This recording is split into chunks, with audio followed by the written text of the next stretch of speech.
Amém. Amém. Bom dia, bom dia, bom dia. Deus é conosco. Deus tem sustentado a nossa vida. E como o André já falou aqui, essa é a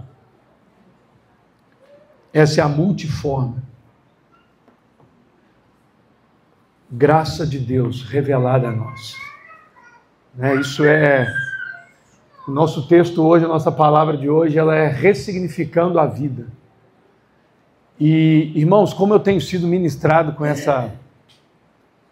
com esse tema, sabe? Como eu tenho refletido sobre isso. Como eu tenho sido acalentado no meu coração com esse tema. E eu espero, como o André orou aqui, que eu consiga transmitir tudo aquilo que está no meu coração, tudo aquilo que Deus está falando comigo a respeito disso, daquilo que nós éramos, de quem nós somos, para onde nós estamos indo, qual é o nosso propósito, nosso futuro. Por que a gente vem à celebração? Por que nós estamos aqui? Obrigado, Ana. Eu tenho refletido demais sobre na obra de Cristo em nós, de como Cristo veio para ressignificar as nossas vidas. Ressignificar significa voltar novamente ao início da onde nós deveríamos ter ficado, da onde nós deveríamos continuar, trazer nova alguma coisa na nossa vida, trazer um novo significado.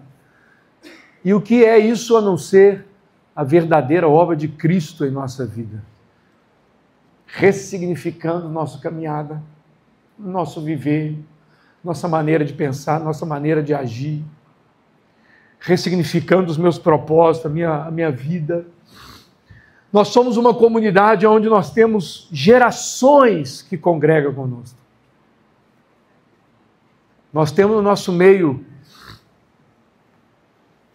bisavós, avós, pais, filhos, tios, irmãos. Nós somos uma comunidade, isso é um privilégio, de termos famílias inteiras caminhando conosco, de ver nossas crianças andando no nosso meio, aprendendo a dar os primeiros passos no nosso meio. Isso é uma dádiva divina. E assim como aconteceu com Timóteo, tem acontecido no nosso meio. Paulo vira para Timóteo e fala: olha, Timóteo, 2 Timóteo capítulo 1, versículo 5, eu lembro da sua fé, sem fingimento. A mesma que primeiramente habitou em sua avó Lóide e em sua mãe. E eu estou certo que também habita em você. Também temos aqueles que nunca tiveram contato com o Evangelho nas suas famílias. Nunca tiveram contato, nem sequer, que foi o meu caso, Nós não tínhamos contato com o Evangelho. Você tinha uma cultura religiosa, mas o Evangelho mesmo não existia. Então muitos não tiveram esse contato em suas famílias, mas se entregaram a Cristo. E hoje estão levando a mensagem de salvação para suas famílias. Quantas famílias já foram alcançadas através da sua vida? Alguém pregou o Evangelho para a sua família, que você se converteu, que você casou ou ainda não casou, mas através da sua vida isso tem alcançado outras pessoas e assim vai continuamente. Eu estava vendo uma reportagem ontem sobre o Kurdoquistão. É um país? Não. É uma região onde tem os curdos, que fica no Iraque. E a moça estava explicando como é que funciona aquela cultura. E uma das principais coisas para eles é a família. Porque eles entendem que a família, os filhos, é a continuidade dos princípios, dos valores, das tradições e dos ensinos que eles estão passando. Por isso é tão difícil, a repórter falava, é tão difícil a conversão a outra religião. Porque para eles a religião não é um adendo, mas ela faz parte da vida da família. E aí eu falei com a Valdete, esse povo entendeu qual é o propósito deles nessa terra, que é de multiplicarem, crescerem e levarem a palavra do Deus deles adiante. E nós muitas das vezes não entendemos, porque nós guardamos essa palavra para nós. Mas Deus tem ressignificado a nossa vida. O que nós precisamos estar atentos é que não posso viver a minha vida escorado, acomodado na fé da minha família. Sempre falei isso para os meus filhos. Meu pai é cristão, meu avô é cristão, meu bisavô, meu tio é cristão, tudo é cristão, e eu vou sendo levado por isso sem entender o verdadeiro sentido nesse caminho. Então nós não podemos, apesar de nós sermos uma comunidade, que nós temos muitas pessoas, famílias inteiras que convivem, desde bisavô até todas as gerações, primeira, segunda, várias gerações reunidas no nosso meio. Mas nós não podemos ficar escorados nisso. Eu preciso ter a minha própria experiência de conversão a Cristo. Eu falo isso para meus filhos, não escora na minha fé, não. Você precisa ter a sua experiência de vida. Você precisa ter a sua experiência com Jesus. Você precisa ser tocado por Jesus. Porque só assim vai fazer sentido para você. Eu preciso ter minha própria experiência. Foi o que Paulo disse a Timóteo. Olha, sua avó, sua mãe, a fé delas era maravilhosa. E eu tenho certo que também habita em você isso. Paulo dizendo isso a Timóteo. Cristo ressignifica toda a nossa vida. Ele nos traz uma missão. Ele nos traz um propósito. Ele traz uma paixão para a nossa vida. A nossa vida precisa se mover em direção a Cristo. Qual é a minha missão? Qual é o meu propósito? Expandir o reino de Deus aqui nessa terra. E qual é a minha paixão? Ver pessoas sendo alcançadas por Cristo. Pessoas sendo transformadas por Senhor. Pessoas sendo ressignificadas pelo amor de Cristo movendo na vida deles. Talvez você possa dizer, mas eu nasci num lar cristão. E desde criança eu venho à igreja. Eu sei muito bem como é ser cristão. Nós tivemos, quem já ouviu o testemunho de Daniel? Daniel, meu filho, fala sobre isso, né? Passou alguns anos da vida com uma depressão rondando a sua vida. Nós sabíamos, percebíamos, mas ele muito fechado. E nós nunca desistimos de orar para que Deus alcançasse o coração dele e da Ana Ruth. Porque nós sabíamos que bastava uma palavra de Deus sobre a vida dos nossos filhos para que a vida deles sejam transformadas. E muitas das vezes o Daniel compartilha, né? Ele fez esse testemunho de confissão, né? De pedir perdão, de dificuldade que teve de relacionamento dentro de casa. Ele fez isso numa igreja, na frente de todo mundo. Pediu para mim, a Valdete, levantar na frente de 900 pessoas. Talvez para muitos isso, meu Deus, vai me expor. Não, é para isso mesmo. É para falar, como a Bruna falou aqui, que nós somos imperfeitos. E que não é perfeição que Cristo espera de nenhum de nós, mas um coração disposto a viver para Ele. Ocorre que a Bíblia fala que todos pecaram e carecem da glória de Deus. Todos nós precisamos ter um encontro pessoal e transformador com Cristo. Nós não podemos ficar amparados em nossas boas ações. Nós não podemos ficar amparados nas obras que nós fazemos para Deus. Nós não podemos ficar amparados nos rituais religiosos que nós cumprimos. Eu vou à celebração, eu dou o meu dízimo. Eu até ajudo lá no projeto, ajudo a fazer as coisas, eu dou dinheiro para o projeto. Nossa, eu sou um ser iluminado, abençoado. Nós não podemos ficar amparados nas nossas boas ações, nem nas tradições familiares. Amparado em tradições. Meu Deus, o meu pai era um homem, meu pai era realmente um homem, tinha suas dificuldades, um homem que procurava viver, amar ao Senhor, o legado dele continua, mas eu não vou viver na tradição, porque ele construiu a história dele, passou o legado para mim, para o meu irmão, e nós agora, eu preciso construir o meu legado, a minha história, para a vida dos meus filhos, porque os meus filhos não podem simplesmente ter como referência alguém que viveu alguns anos atrás, eles precisam olhar para mim e ver em mim a imagem de Cristo. Amém? Não, mas precisamos abrir mão de tudo isso, das tradições, das nossas obras, das boas ações, para conhecer a Cristo, assim como o apóstolo Paulo fez. Filipenses 3, versículo 1 ao versículo 11, olha só o que Paulo fala, é grande, mas tenha paciência. Quanto ao mais, irmãos, alegrem-se no Senhor. Nós temos orado lá em casa sobre isso, tanta gente no nosso meio desanimada, meu irmão, alegre-se no Senhor. A circunstância vai estar aí. Falta de dinheiro você vai ter. Doença vai te pegar. Cristo não prometeu uma vida, igual o vídeo que eu fiz, né? A porta que Deus abre não significa que você não vai passar por dificuldade. Deus vai abrir uma porta para mim, vai, mas a dificuldade vai junto, porque a porta abriu, entra junto também a dificuldade. Mas nós queremos vida mansa, vida bonança. Quanto ao mais, alegre-se no Senhor. Escrever de novo as mesmas coisas não é problema para mim. E é segurança para vocês. Cuidado com os cães. Cuidado com os maus obreiros. Cuidado com a falsa circuncisão. Gente que começa a colocar muita coisa. Você tem que fazer tal coisa para Cristo te libertar. Você tem que fazer tal coisa. Se você não fizer isso daqui, se você não quebrar esse negócio que aconteceu há 50 anos atrás na vida do seu tataravô, sua vida não vai frutificar. Meu irmão, isso é doutrina humana.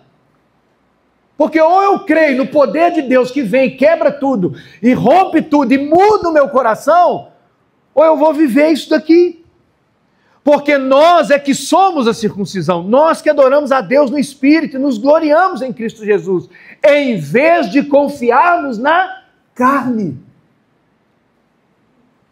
É verdade que eu também, Paulo falando, poderia confiar na carne. Se alguém pensa que pode confiar na carne, eu ainda mais. Fui circuncidado ao 8º dia, sou da linhagem de Israel, da tribo de Benjamim, hebreus dos hebreus, quanto à lei fariseu, quanto ao zelo perseguidor da igreja, quanto à justiça que há na lei, irrepreensível. Esse homem era perfeito diante das tradições religiosas. Perfeito! Mas olha o que ele diz. Mas o que para mim era lucro, isso considerei por perda por causa de Cristo. Na verdade, eu considero tudo como perda por causa da sublimidade do conhecimento de Cristo Jesus, meu Senhor. Por causa dele eu perdi todas as coisas e as considero como lixo. Para quê? Para ganhar a Cristo e ser achado nele, não tendo justiça própria.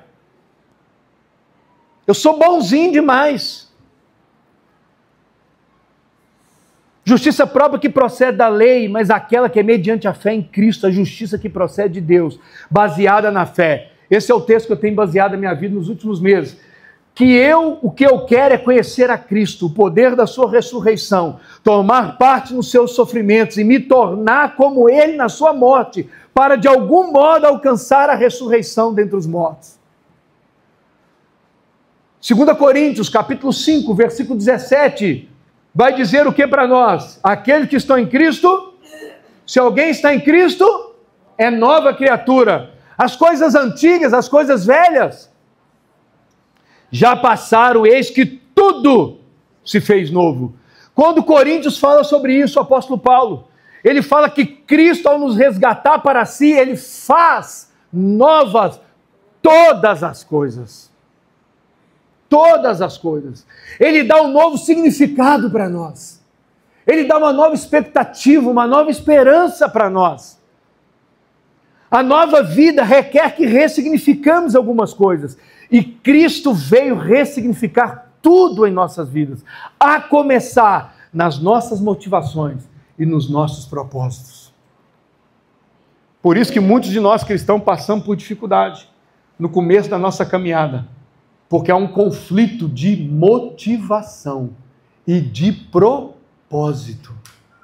Porque eu vinha, é a metanoia, eu vinha andando na direção aqui, e eu tenho uma conversão, eu tenho uma metanoia, uma mudança de 180 graus, não 360, porque a gente volta ao mesmo lugar, mas 180, é uma mudança radical. Somos tendenciosos a olhar para trás e nos firmar em quem somos e nas raízes que nos prendem. Todos nós nascemos em pecado e com propósito manchado, confuso, perdido. Vivemos para nós mesmos, seguimos as inclinações da carne, caminhando sem um destino. Quantas vezes, irmão, nós, como a Bruna falou aqui, quantas vezes nós seguimos as inclinações da carne? Quantas vezes nós fazemos aquilo que o impulso, aquilo que dá na teia? Porque eu sou assim mesmo, tudo que eu penso eu falo. Inclinações da carne. Porque, meu irmão, quando eu me converti, já melhorei. Mas quando eu me converti, se eu fizesse o que eu tinha vontade, eu tinha matado alguns. Porque essa era a minha inclinação. Para o mal. Para o mal. Vivemos acostumados a lamentar, justificar e a definir nossas vidas pelos nossos traumas, pelas nossas conquistas ou pelo nosso fracasso. Quantas vezes nós ouvimos as pessoas dizerem para nós: ah, você fala assim porque você não sabe o trauma que eu passei lá na minha infância. Meu irmão, vá para os pés de Cristo e permita com que Cristo quebre e te liberte desse trauma. Mas nós ficamos lamentando. Mas você sabe por que eu faço isso, Lucas? É porque meu pai e minha mãe nunca me ensinou. O cara está com 30 anos, o cara está com 20 anos, o cara está com 18 anos e ainda está nessa latumia. Meu irmão, Cristo veio ressignificar a sua vida. Não se justifique. Entretanto, não é assim que as Escrituras afirmam sobre nós. Nós não temos que definir a nossa vida pelos nossos traumas. Tem gente que quando vai falar da vida, é uma lamúria sem fim. É uma reclamação sem fundo. Porque está significando a sua vida pelos traumas, pelos fracassos que tem. A Bíblia me afirma que em Cristo tudo se fez novo. Tudo se fez novo. Nós somos nova criatura. Não temos a nossa natureza simplesmente melhorada. Ah, depois que eu virei cristão, rapaz, eu me tornei um pai melhor. Eu não quero ser um pai melhor. Eu não quero ser um cidadão melhor. Eu não quero ser um esposo melhor. Eu não quero ser nada melhor. Eu quero ser parecido com Cristo. A nossa natureza não é melhorada, mas ela é transformada. Nós queremos, eu melhorei muito depois que... Não, você tem que ser transformado. Eu preciso ser transformado. E somente, como foi falado aqui hoje, somente Cristo pode fazer isso. Mas ninguém pode fazer isso. Você sabe quem vai mudar teu esposo? Cristo. Mas a Bíblia fala que a mulher sábia santifica o marido. Está vendo, mulher? Aí a Bíblia também fala o contrário. Que o homem santo santifica a esposa. Sabe quem vai mudar a tua esposa? Cristo. Sabe quem vai mudar o teu filho? Cristo. Sabe quem vai mudar a tua vida? Cristo. Sabe quem vai mudar o irmão que está sentado do seu lado? Cristo. Então pare de meter o bedelho na vida dele. Cuide da tua vida. Arranca o cisco que está no teu olho, em vez de você querer tirar o arqueiro que está no olho do irmão. Porque é fácil eu olhar para o casal do lado e falar assim, não muda, aquele povo não muda. Você já mudou? Eu já mudei? O que Cristo faz em nós, por nós e em nós, é o que nos define. O que Cristo faz em mim e em nós é o que define a minha vida. Eu não estou baseado na minha vida antes de conhecer a Cristo. E nem há 2, 3 anos atrás eu estou baseado no que Cristo está fazendo hoje. O que me define é o que Cristo tem feito na minha vida. Esse é o padrão para as nossas vidas, o que Cristo fez. Esse é o meu padrão, amém? Amém? As coisas que ficaram para trás, por mais que tenham influenciado a nossa vida, não define o que somos, nem o que fazemos. Até hoje, lá na região, lá em Minas Gerais, tem muitas pessoas que acreditam que eu não largo, aquele lá não muda não, meu filho. Ele é só conversa, foi para a igreja só para enganar os outros. Mas eu não estou nem aí para ele, porque eu não preciso provar nada para ninguém. Eu sei o que Cristo fez na minha vida, e eu não sou definido pelo que eu vivi no passado. Mas meus filhos sabem de tudo o que eu fiz no passado. Mas é tudo. Porque às vezes fica com vergonha o pai de falar, não posso falar isso para meu filho. Meu irmão, meus filhos sabem de tudo. Do mais pesado ao mais leve. Porque eles precisam conhecer de onde Deus me tirou. Porque eu viro e falo assim, Jesus mudou a minha história, meu filho. Foi mesmo, que maravilha. Mas qual era a sua história mesmo? Efésios capítulo 2, versículo de 1 a 10, o apóstolo Paulo pinta um quadro desolador da situação humana em que nós vivíamos, para colocar em destaque a resposta graciosa e misericordiosa de Deus a toda a humanidade. Olha o que o apóstolo Paulo fala em Efésios. E lhes deu vida quando vocês estavam mortos em suas transgressões e pecados. Igual a Bruna falou que hoje, você está errado, pecado. Meu irmão, nós estávamos mortos. Mas mesmo como nós estávamos mortos, Ele me deu vida. Quando eu nem ainda queria saber sobre Ele, quando eu nem ainda olhava para Ele, quando eu ainda estava nas minhas bebedeiras, nas drogas, na farra, em tudo, Ele me deu vida quando eu ainda estava lá. Porque quando Ele morre na cruz, Ele morre para esse propósito. Nós, nos quais vocês andavam no outro tempo, segundo o curso deste mundo, segundo o príncipe da potestade do ar, do espírito que agora atua nos filhos da desobediência. Versículo 3. E entre eles também nós todos andamos no passado, segundo as inclinações da nossa carne, fazendo a vontade da carne, dos pensamentos, e éramos por natureza filhos da ira, como também os demais. Mas Deus, sendo rico em misericórdia, por causa do grande amor com que nos amou, e estando nós mortos em nossas transgressões, nos deu vida juntamente com Cristo, pela graça vocês são salvos. E juntamente com Ele nos ressuscitou, e com Ele nos faz assentar nas regiões celestiais em Cristo Jesus. Quem já ouviu falar assim, rapaz, Deus me fez assentar nas regiões celestiais? Eu assento, mas num ar de grandeza, de poder, eu estou acima de todos, mas não é isso. Ele me tirou do buraco e me trouxe para o reino do Filho do seu amor. Ele me tirou do império das trevas e me trouxe para o reino do Filho do seu amor. Você consegue entender? Nós éramos de uma forma, Cristo tem ressignificado a nossa vida e vai nos apontar um caminho. Amém, igreja? Amém? Porque pela graça vocês são mediante a fé. Eu amo essa palavra. E isso não vem de vós. E isso não vem de vocês, é dom de Deus, não de obras. Para quê? Para que ninguém se glorie. E acha, rapaz, eu sou bom demais, rapaz. Eu não sou como o irmão ali, porque, como diz, né, o publicano e o pecador lá, né? Batendo no peito e dizendo, a Bíblia fala que ele orava de si para si mesmo. Senhor, tu sabes, ó Pai, como eu tenho servido ao Senhor. Tu sabes como tem sido a minha vida, Senhor. E Jesus falou assim, eu sei. Direitinho como é que tem sido a sua vida. Você anda assim meio pisando na bola, mas eu te amo assim mesmo. Deus nos ama por vontade própria, não é pelos nossos méritos, não é pelos nossos esforços, não é pela nossa capacidade que nós somos alcançados. É pelo amor e graça de Deus. O fundamento da nossa salvação é o amor e misericórdia de Deus. E o seu propósito é a promoção de sua graça e bondade.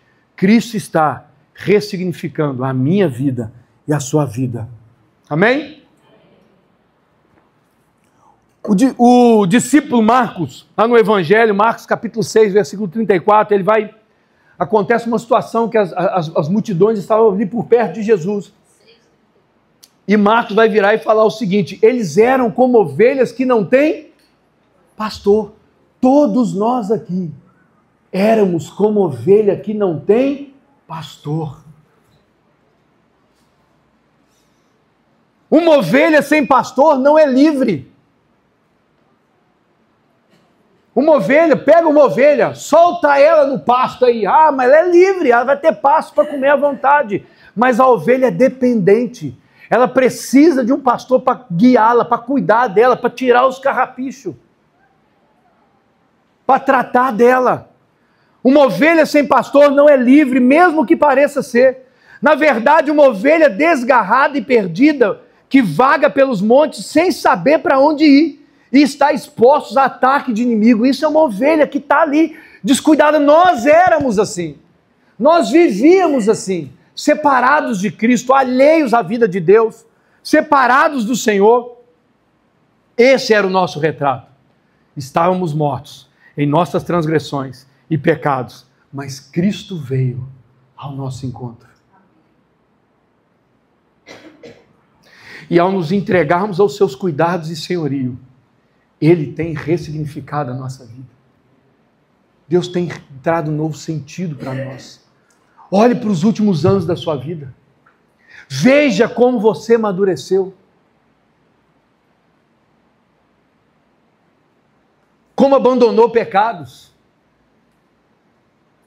Sua postura com seus filhos, com a sua esposa, com seu esposo, mudaram. Deus está ressignificando a nossa vida. E isso não é uma obra que acontece no estalar de dedo. Ela é progressiva. Ela é contínua. Deus continua trabalhando em nós. Eu nunca sei, eu tenho 26 anos de convertido, 27 anos de caminhada com Cristo. Eu estou sendo trabalhado continuamente. Porque se eu achar que eu sou alguma coisa, eu tropeço, eu me engano e eu não aprendi nada. João capítulo 4, versículo 22. Jesus disse à mulher samaritana que nós adoramos aquilo que nós conhecemos. Por que muita gente tem dificuldade de adorar a Deus? Por que muita gente tem dificuldade na hora do louvor de expressar a Deus? Se fica em pé, como se nada acontecesse. Mas cansou as pernas, senta como se nada acontecesse. Porque não conhece verdadeiramente a Deus. E eu tenho falado sobre isso. Quando a Bíblia fala conhecer a Deus, a palavra no original é conhecer intimamente. A mesma palavra aplicada no Novo Testamento, de conhecer, é a mesma palavra no hebraico quando Adão conheceu Eva. Relação íntima. Não é um conhecer. Eu conheço aquele menino lá da escola, porque viu passar. Mas nunca sentou com ele à mesa. Nunca ouviu dos seus problemas. Nunca partilhou com ele dos seus problemas. Nunca procurou saber o que Cristo está pensando sobre determinada situação da sua vida. Nunca nem sequer perguntou o que Cristo quer que você faça. Isso não é conhecer a Cristo. E Cristo está nos chamando para conhecer a Ele. Por isso, quanto mais nos submetemos ao cuidado e senhorio de Cristo, quanto mais aprofundamos em conhecê-lo, mais Ele se revela a nós. Pois o solo da nossa vida está recebendo instruções sobre Ele. Eu falava isso essa semana com um casal. Desde a nossa, vou falar da nossa junção, mas desde quando já fizemos a junção, nós já fizemos glória do matrimônio, igreja doméstica, homem feito homem, e agora é sede. O nosso coração está sendo preparado para que Cristo possa trazer sobre nós novas revelações, porque eu estou aprendendo sobre Ele, os meus olhos vão sendo abertos, a maneira como eu tratava minha esposa eu não trato mais, porque eu estou sendo ensinado Cristo está me ensinando através dos cursos, através das palavras, através do convívio com os irmãos, nós vamos sendo mudados. Quando nós falamos, irmão, esteja numa célula, irmão, esteja inserido num corpo, irmão, participe dos cursos que nós estamos proporcionando, participe. Eu estou fazendo um curso lá na Aureli 3, numa igreja lá na Aureli 3, com a liderança da igreja lá. O curso de ESED está acontecendo. Quando nós proporcionamos, porque nós sabemos que quanto mais nós vamos aprendendo, mais os nossos olhos vão sendo abertos e nós conseguimos caminhar plenamente na sua palavra. Então pare de falar que as mudanças que têm ocorrido na sua vida, quanto eu ouço disso? Não, as mudanças que têm acontecido na minha vida é porque eu estou ficando mais velho. Então eu já não gosto mais de ir para isso, para fazer aquilo outro. Eu estou ficando mais velho, então eu não gosto mais de farrear, né? Porque eu estou amadurecendo, a idade vai chegando. Tem quanta gente que tem 30, 40 anos e continua parecendo um menino. Então pare de ficar falando que as mudanças que têm ocorrido na sua vida é só pelo fato de você estar ficando mais velho ou porque você tem se esforçado muito para isso acontecer. Pois quando nós fazemos assim, além de ser um engano, achar que é por nosso próprio esforço, ou simples fato que eu estou ficando velho, por isso. Além disso, nós também deixamos de reconhecer a obra de Cristo no nosso coração por meio do Espírito.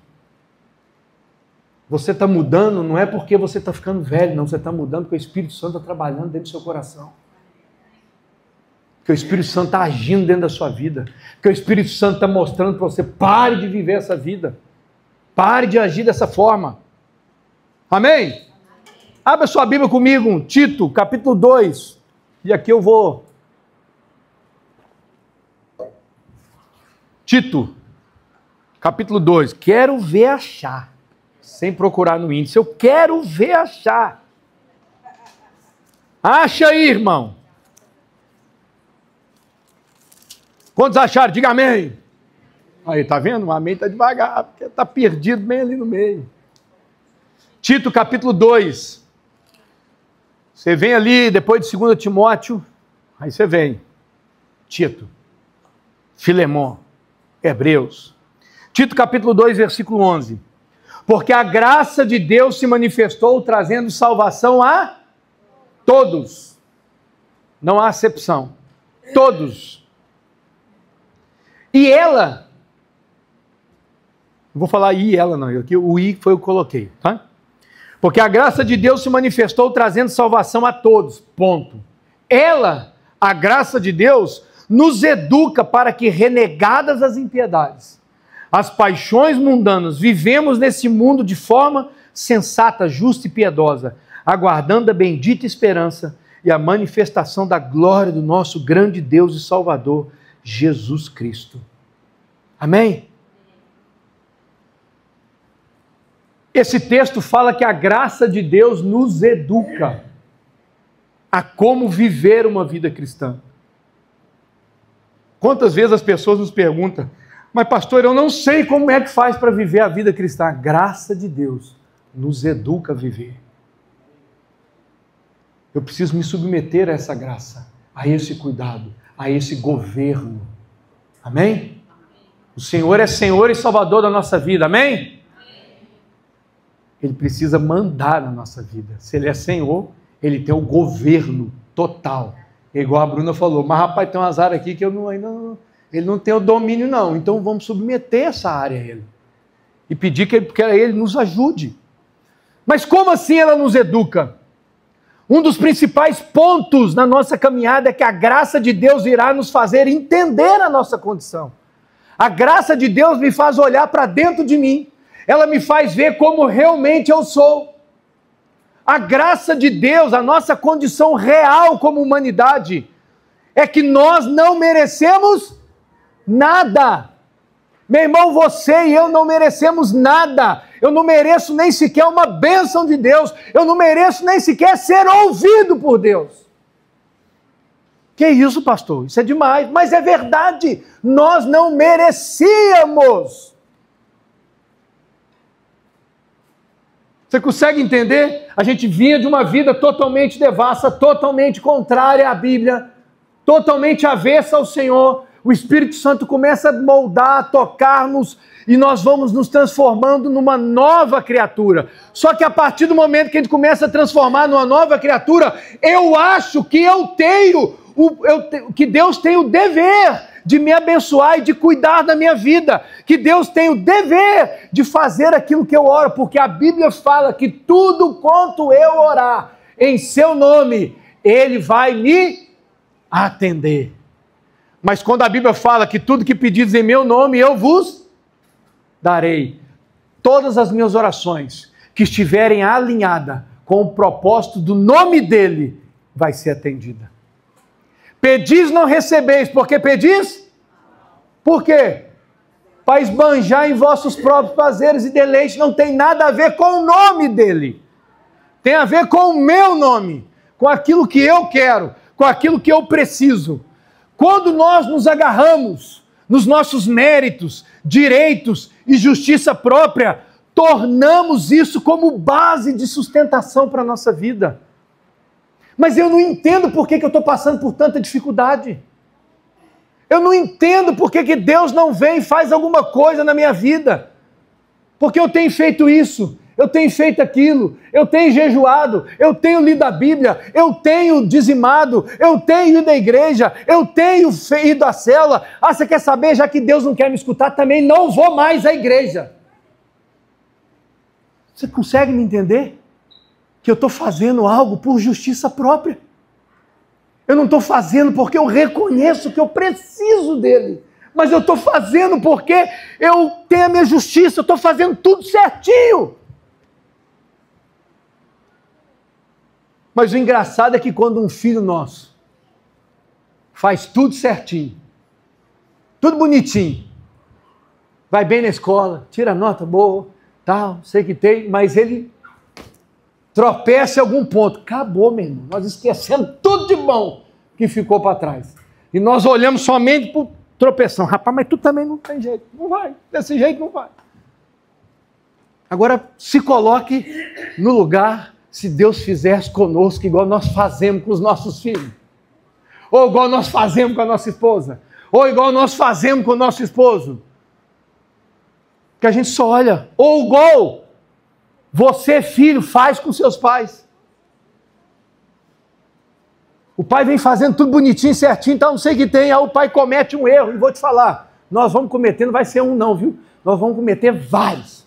Eu tenho 23 anos de cuidar de filho. 23 anos. 23, vai fazer. Já estou adiantando a sua idade, Arnaldo. 22 anos. 23 anos. Senta com a Ana Ruth depois da celebração aí e pergunta para ela, desses 23 anos, quantas vezes eu já errei com ela? Eu acho que umas 2.000 dúzias. Não é pouca ainda. 2.000 dúzias, ainda é pouca ainda. Porque nós vamos errar, nós vamos falhar, nós não estamos em busca de perfeição. Não é sobre nós o que nós queremos. Nós precisamos entender que a salvação de Deus tem um aspecto de educar a nossa vida e disciplinar. Muitas vezes nós pensamos que aceitar Jesus, ou que já nascemos numa igreja, num contexto cristão, está tudo certo, ponto, acabou, já está tudo resolvido, já aceitei Jesus, já está tudo resolvido. Ocorre que isso é só o início da caminhada. E olha o que diz no texto que nós acabamos de ler. Deixa eu abrir de novo aqui, que eu não coloquei o texto na... Ele diz que a graça nos educa para que renegadas impiedades. A graça de Deus nos educa para renegarmos, ou seja, renunciar. Ser capaz de dizer não às impiedades e paixões mundanas. A graça de Deus é educadora. Meu irmão, você e eu estamos matriculados na escola da graça de Deus. Nós estamos, às vezes a gente fica meio reprovado, às vezes a gente toma uma bomba numa matéria aqui, mas a gente faz uma uma recuperação ali. O Senhor vai capacitando, vai nos moldando. Antes de Paulo falar acerca do que nós devemos ser ou fazer, Paulo vai falar sobre o que nós devemos renunciar. Impiedades. O que é impiedade? Não, eu não sou uma pessoa impiedosa. O que é isso? Está doido? Eu não sou impiedoso. Diz respeito à rejeição a tudo que é reverente e a tudo o que tem a ver com Deus. Quando não levamos Deus em conta, quando não nos deleitamos em Deus, quando não temos prazer nele, estamos vivendo de forma impiedosa.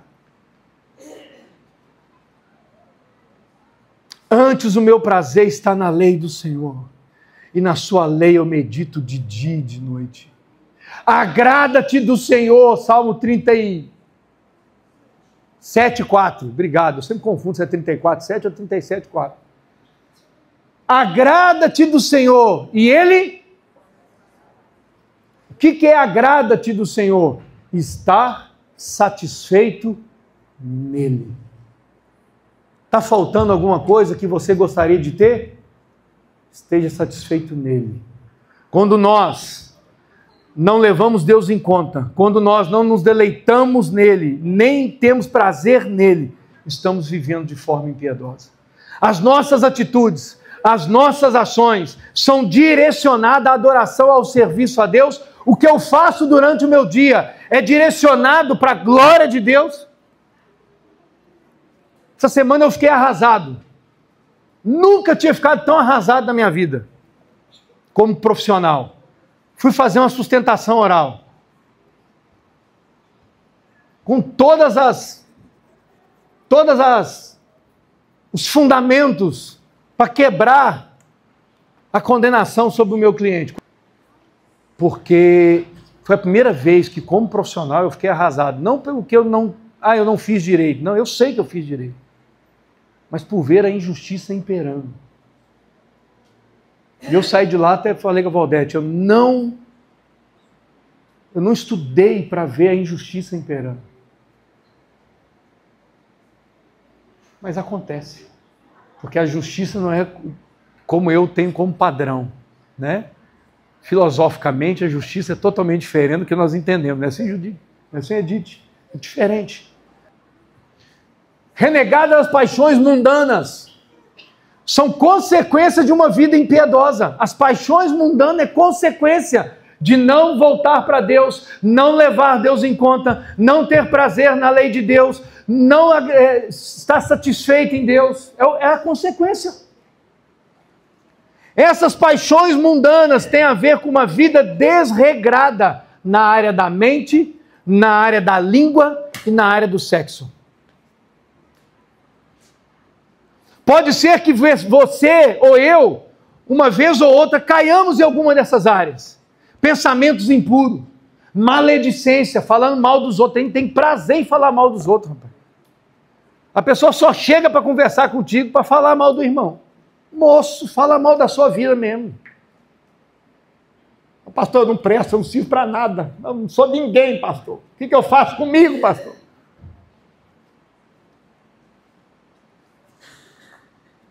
Mas chega e vira e fala, por que esse irmão está na sua igreja? Se você soubesse, rapaz, como é que a vida daquele irmão é atrapalhada, você nem teria recebido ele na igreja. Eu falei, não, mas é para isso mesmo que nós estamos lá. Ele juntou comigo também, que nós estamos pelejando e a gente vai tentando acertar o caminho. Nós vamos juntos aí tentando. Talvez você caia nessas áreas. Pensamentos impuros, maledicência, falando mal de pessoas ou pornografia. Mas olhe para a graça de Deus em Cristo Jesus, que nos educa a vivermos uma vida íntegra. Não é uma passada de mão na cabeça para me continuar praticando as velhas práticas, mas é dizendo o seguinte, olha, eu estou aqui, eu vou te educar e eu vou mostrar o caminho que você deve seguir. Submeta a sua vida a mim, amém? Paixões mundanas é uma vida pervertida, que inclui desejos sexuais desordenados, alcoolismo, desejo excessivo por possessões materiais, agressividade, agressividade no trato com a esposa, com o esposo, com os filhos, com os próximos, agressividade no falar. John Stott, ele afirma que a graça de Deus nos disciplina a renunciar à velha vida e viver uma nova vida. A graça de Deus nos disciplina a renunciar, a passar da impiedade para a piedade, do egoísmo ao autocontrole, dos caminhos desonestos a um tratamento justo para com os demais. E ele termina o texto que nós lemos. Ele falou daquilo que nós deveríamos renegar. E agora ele vai falar de aspectos que nós devemos ser e fazer. A salvação não é apenas uma mudança de situação, mas também de atitudes. A pedagogia da graça me educa, nos educa em nosso relacionamento comigo mesmo e com o próximo e com Deus. Como é que nós vivemos nesse mundo? Versículo 12. Ela nos educa para renegadas a impiedade e as paixões mundanas. Vivemos nesse mundo de forma sensata. A sensatez tem a ver com domínio próprio, com a vida controlada. Vida é controlada emocionalmente, vida controlada financeiramente, vida controlada sexualmente, vida controlada em todas as áreas. Viver de forma sensata. Ser sensato é ter os seus impulsos, instintos e ações sob o controle.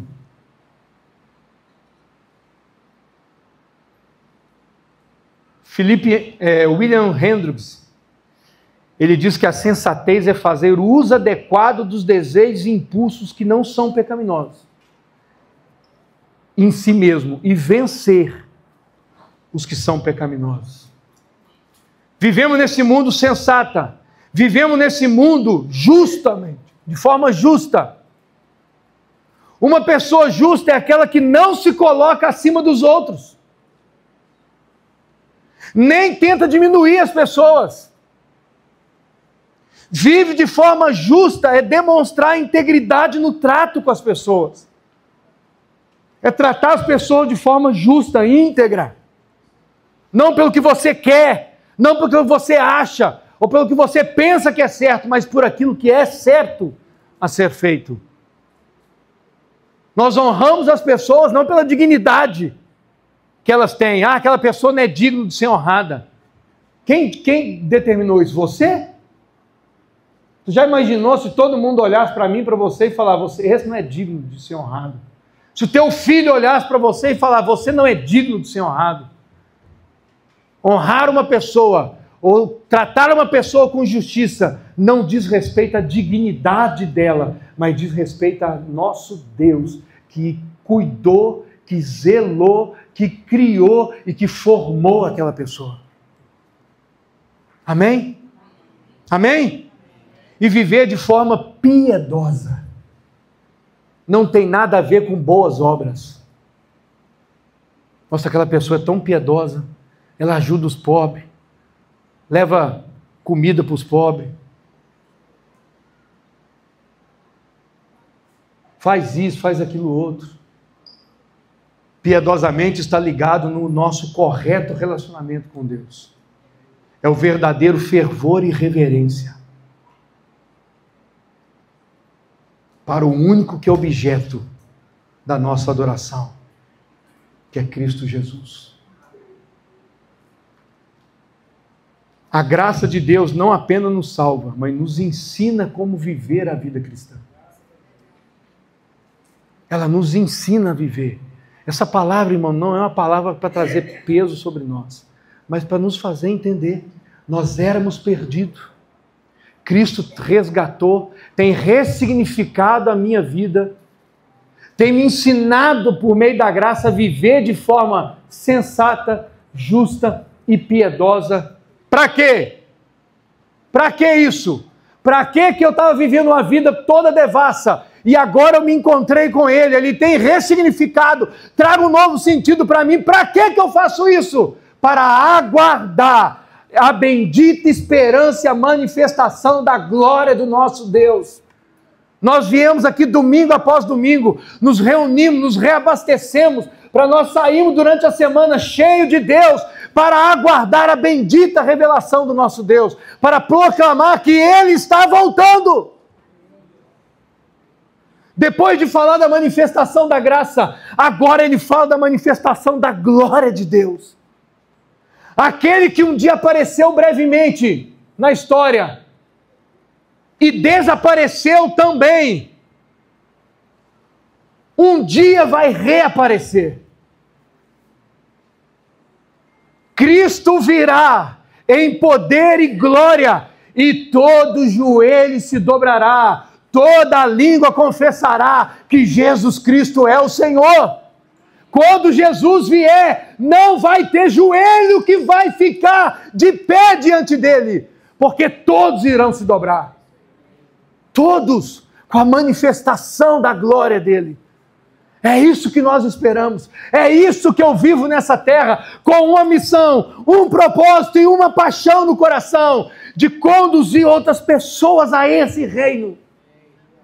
Nós, como cristãos, olhamos para trás e glorificamos a Deus, pois a sua graça nos libertou das impiedades das paixões mundanas. Olhe para a sua vida, veja como você era. Mas ainda estou errado, como a Bruna falou aqui, é assim mesmo. Nós estamos sendo ressignificados. Olhamos para o presente e exaltamos a Deus, porque a sua graça tem nos educado a viver dignamente. E olhamos para o futuro e nos santificamos, porque vivemos na expectativa da manifestação do seu grande Deus e Salvador, Jesus Cristo. Nós olhamos para trás, somos gratos porque Ele tem feito. Olhamos para hoje e falamos, meu Deus, obrigado, porque o Senhor tem me educado. E eu olho para o futuro com a expectativa de que Ele está voltando.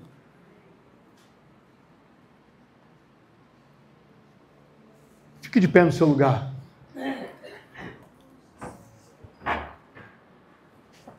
Se eu virar para você agora e falar com você assim, meu irmão, eu estou indo lá na sua casa agora, tá? Vou almoçar lá na sua casa. Ok? Qual vai ser o seu desespero? Como é que é? A casa está arrumada para receber alguém. Tu saiu correndo de casa, está tudo virado. A mesa do café ainda está lá. A cama sem arrumar. Lá em casa eu tenho uma cachorra que ela virou tatu, porque ela está cavando o meu quintal inteiro. Aí eu chego lá em casa agora, a terra está toda na porta de casa. Se tu falar assim, pastor, vou lá na tua casa agora, pode ir, meu irmão, mas a casa está toda suja na porta.